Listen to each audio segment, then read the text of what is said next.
একটা হাদিস বলে শেষ করে দিব, জান্নাতে যেতে হলে একটা হাদিস বলি। রাসূলুল্লাহ সাল্লাল্লাহু আলাইহি ওয়াসাল্লাম বলেছেন মানুষের শরীরে 360টা জোড়া আছে, আমরা জানি না কোন জোড়ার কথা বলেছেন। রাসূল বলেছেন আমি মানি আমরা, কারণ আমরা গায়বের উপর ঈমান রাখি। এই 360টা জোড়া প্রতিদিন এক একটা সদকা দাবি করে। 360টা জোড়ার সদকা দাবি কি আপনি পারবেন দিতে? হবে এত সদকা কোথায় পাবেন? টাকা আছে নাই, কি করলে আপনি সদকাটা দিতে পারবেন? রাসূল বলেছেন যদি কেউ দুই রাকাত যদি কোনো সালাতুদ দুহা পড়ে, অর্থাৎ চারটে নামাজ পড়ে, 2 রাকাত থেকে যদি পড়ে সালাতুদ দুহা পড়ে, তাহলে তার পুরো সদাকা হয়ে যাবে, সারা শরীরের জোড়াগুলি সদকা হয়ে যাবে। সুবহানাল্লাহ। সালাতুদ দুহা পড়তে কি কঠিন? কঠিন না। বাইরে যাবেন, অফিসে যাবেন, ওযু করে 2 রাকাত নামাজ পড়ে খানা নাস্তাটা করেন না, নাস্তাটা করে 2 রাকাত পড়ে বের হন না, একসাথে কোনো কষ্টের কিছু নাই, এটা একটা স্বাভাবিক জিনিস, এটা করে বের হন না, এটা জীবনে অভ্যাস করে ফেলেন। ওযু করছেন 2 রাকাত নামাজটা পড়েন না, অসুবিধা কি? একসাথে দুইটা আদায় হয়ে যাবে, ওযুরও সালাত হবে, সালাত দোয়া হয়ে যাবে। টাইম তো সালাতুদ দুহা এটা লম্বা টাইম থাকে, অসুবিধা নাই। আপনি 11টা 11:30 পর্যন্ত এখন পড়তে পারেন, যদি কোনো আপনি কখন সূর্য ওঠার পর থেকে শুরু করে, সূর্য ওঠার পরে যখন আলো বেশি বেড়ে যায় তখন থেকে ষষ্ঠের নামাজ আছে, কিন্তু যে সালাতটা বসে পড়তে হয় মসজিদে সেটার নাম হচ্ছে ইশরাক।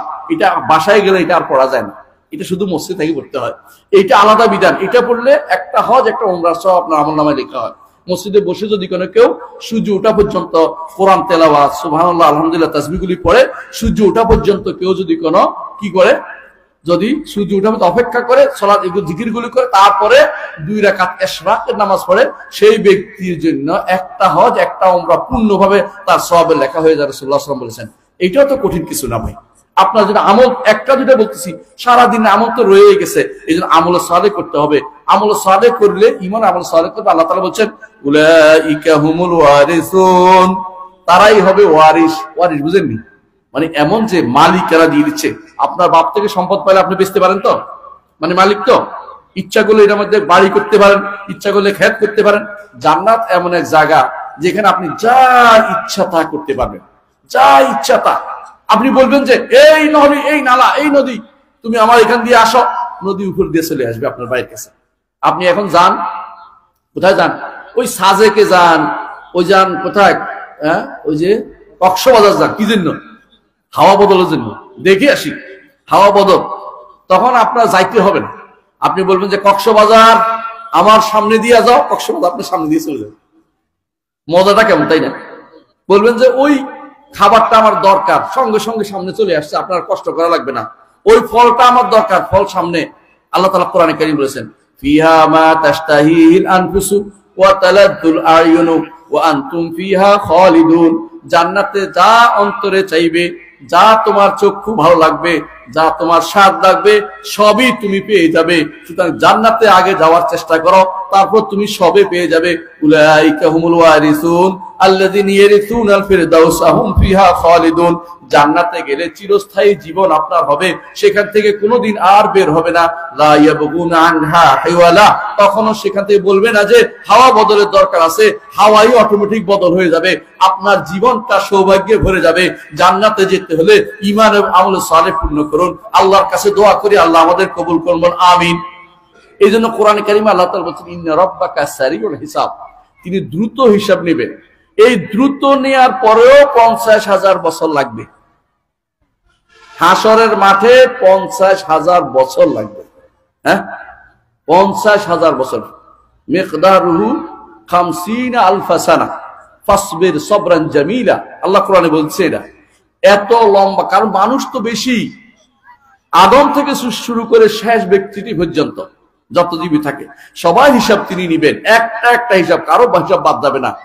আর যার ধন সম্পদ বেশি তার হিসাবটাতে একটু বেশি হবে, হিসাবটা একটু বেশি হবে।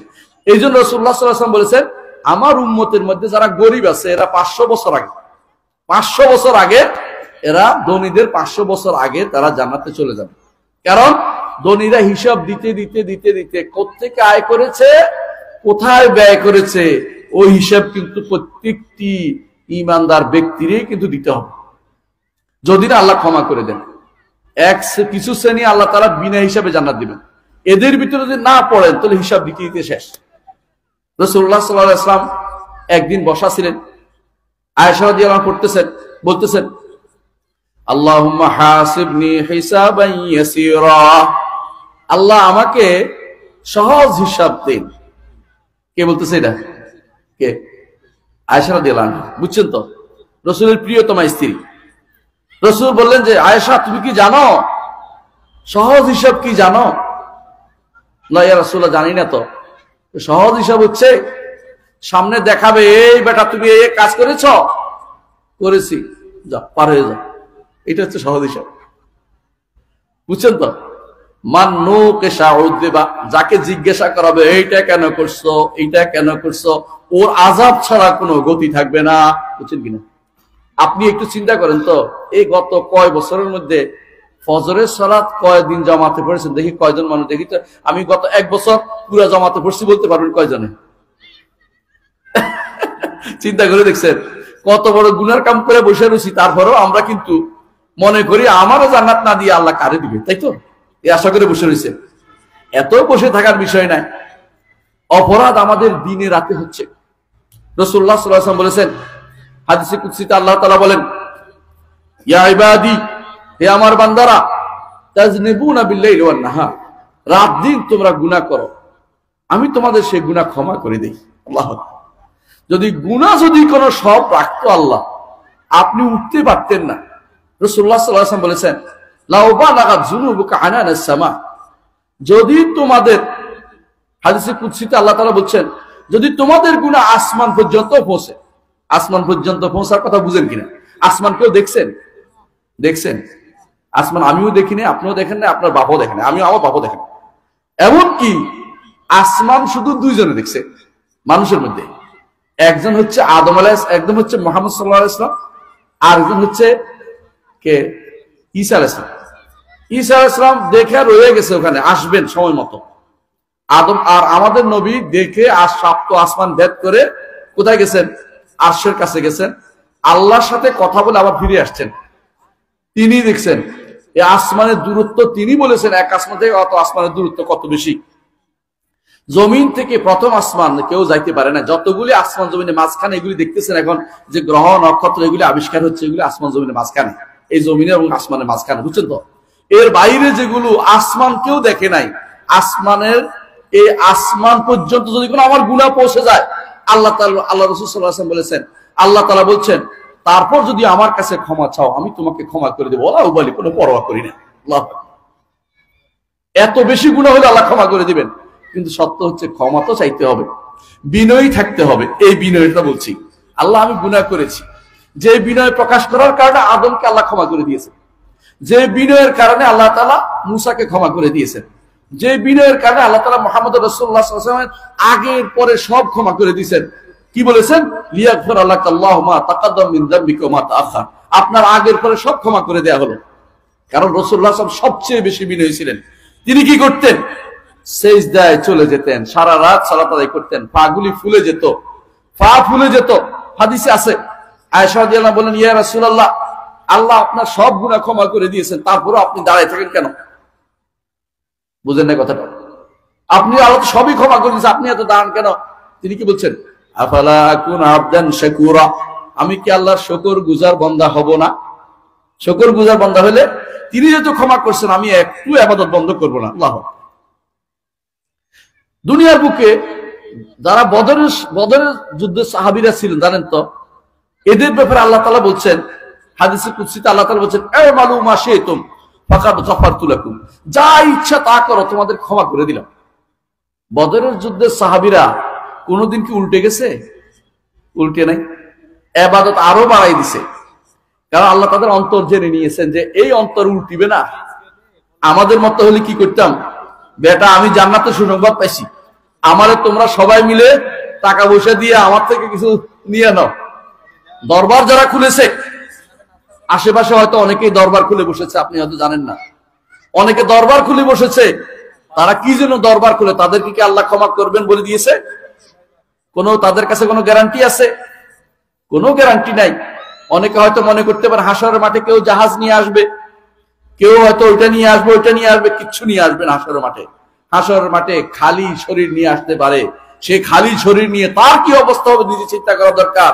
ইয়া নফসি ছাড়া কিচ্ছু বলবে না, হায় আমার নফসের কি হবে, আমার নফসের কি হবে, এটা ছাড়া আর কিছু করতে পারবে না। হাসরের মাঠে কেউ কারোর জন্য সেদিন কিছু করবে না। সেজন্য একমাত্র সেদিন যদি কেউ করে, মুহাম্মদুর রাসূলুল্লাহ সাল্লাল্লাহু আলাইহি ওয়াসাল্লাম তিনি শুধুমাত্র সুপারিশ করবে। তবে ঈমানদার থাকতে হবে, ঈমান আছে, গুনাহ করেছে, গুনাহ এত করার পরে পার পায় নাই, মানে গুনাহ করছে, আল্লাহ ক্ষমা করতে ছাড় দিছে, তারপরও আটকে গেছে। কোথায় আটকে যাবে জানেন? পুলসেরাতে আটকে যাবে। পুলসেরাতে পার হওয়ার সময় একজন পার হবে বিদ্যুৎ গতিতে। বিদ্যুৎ গতি কিরকম দেখছেন তো? কালবার হাদিসে আসছে বিদ্যুৎ গতিতে পার হবে কেউ, কেউ ঘোড়া চলে যেরকম পার হবে, কেউ কেউ দ্রুতগামী অশ্বের পিছনে পার হবে, কেউ বা পার হবে হামাগুড়ি দিয়ে, কেউ হেঁটে, কেউ হামাগুড়ি দিয়ে পার হবে, আর কেউ পার হতে পারবে না, কেটে নিচে পড়ে যাবে। কারণ খুবই ধারালো একটা জিনিস এটা, অন্য কেউ তাই না, আমরা কেউ তো এটা পার হবে না, তাই না? আমরা কেউ তো পুলসেরাত পার হতে পারবো না, নাকি? পার হতে হবে, হবে হইলে কিন্তু ঈমানটা তাজা করতে, ঈমান রাখতে হবে কষ্ট করে। নিচে পড়ে গেছেন, এখন যারা পার হয়ে গেছে ওরা বলবে যে আমার ভাইকে পাচ্ছি না, আমার বন্ধুকে পাচ্ছি না, আমার উস্তাদকে পাচ্ছি না, আমার অমুককে পাচ্ছি না, আল্লাহ আমাকে অনুমতি দিন, আমি আমার ভাইকে পাচ্ছি না, আমি আমার দোস্তকে পাচ্ছি না, আমার সাথে সালাত আদায় করতো, সাক্ষী দিচ্ছি, হাদিসে আছে এইভাবে, আমাদের সাথে সালাত আদায় করতে খুঁজে দেখছি না, আল্লাহ বলবেন দেখো কোথায় আছে, খুঁজে পাইছি, আল্লাহ জাহান্নামে দেখা যাচ্ছে, জাহান্নামের মধ্যে দেখা যাচ্ছে, আল্লাহ বলবেন সুপারিশ করো, সুপারিশ করবে, তাকে বের করে নিয়ে আসবে। লাভ কিনা না লাভ? আল্লাহ অনুমতি দিলে আপনাকে বের করে, শর্ত হচ্ছে ঈমান কিন্তু লাগবে। ঈমানের পরে লাগবে সালাতের মধ্যে খুশু লাগবে, শুধু সালাত নয়, বিনয় হতে হবে। যখন সালাতে দাঁড়িয়েছেন মনে করবেন যে আমার এটা হয়তো জীবনের শেষ সালাত, এরপরে হয়তো আমি আর সালাত নাও পড়তে পারি, আল্লাহ যেন আমাকে এর মাধ্যমে যদি ক্ষমা হয়ে যায়, যেন এর মাধ্যমে ক্ষমা হয়ে যায়। এই জন্য সালাতের মধ্যে দুনিয়ার চিন্তা যতই আসুক, আসবে, আসলেই তাড়িয়ে দিতে হবে, আসলেই তাড়িয়ে দিতে হবে। আসবে না এটা আমরা বলছি না, সবারই আসবে, কারণ শয়তান বসে আছে আমার অন্তরের ভিতরে, এটা ঢুকাই দিবে, ওইটা ঢুকাই দিবে। 7 সেকেন্ডের 8 সেকেন্ডের বেশি একজন মানুষ ঠিক থাকতে পারে না। এই জন্য আপনাকে বেশি বেশি চিন্তা করতে হবে সালাতের মধ্যে কি পড়তেছি সেটা। এই ব্যস্ততা আপনাকে অন্য ব্যস্ততা থেকে আটকে রাখবে। সালাতের মধ্যে প্রতিনিয়ত আয়াত পড়তেছেন, আলহামদুলিল্লাহি রাব্বিল আলামিন আর রহমানির রহিম মালিক ইয়াউমিদ্দিন। এই দেখেন, একটু চিন্তা করে দেখেন তো, আল্লাহর প্রশংসা করে তিনি বলতেছেন মালিক ইয়াউমিদ্দিন, কিয়ামতের দিনের মালিক তিনি। তিনি তো এখনো তো আমাদের মালিক, মালিক না? কিন্তু এখন কেউ মানে, কেউ মানে না। কিন্তু হাসরের দিন এমন একটা অবস্থা হবে, মানার বাইরে কেউ কথা বলার ক্ষমতা থাকবে না, কেউ কথা বলতে পারবে না। কে কথা বলবে? আল্লাহ রাব্বুল ইজ্জত কথা বলবে। তিনি বলবেন লিমানিল মুলকুল ইয়াউম, আজকের দিনে রাজত্ব কার? কেউ কথা বলবেন, আল্লাহ নিজে উত্তর দিবেন লিল্লাহিল ওয়াহিদুল কাহার, একমাত্র আল্লাহর জন্য আজকে রাজত্ব, মালিকানা তার, তিনি ব্যতীত আর কেউ আজকে কোনো কিছু করার ক্ষমতা রাখে না। সেদিন তার কাছ থেকে কেউ সুপারিশ, অনুমতি পেলে শুধু সুপারিশ করবে, অনুমতির আগে কেউ সুপারিশ করবে না। অনুমতির আগে যে ব্যক্তিগুলো অনুমতি বাদে সুপারিশ করবে, সে ব্যক্তি এখনো জাহিলি ধারণা নিয়ে আছে, ইসলামের ধারণার মধ্যে এর মধ্যে নাই। অনুমতি নিতেই হবে।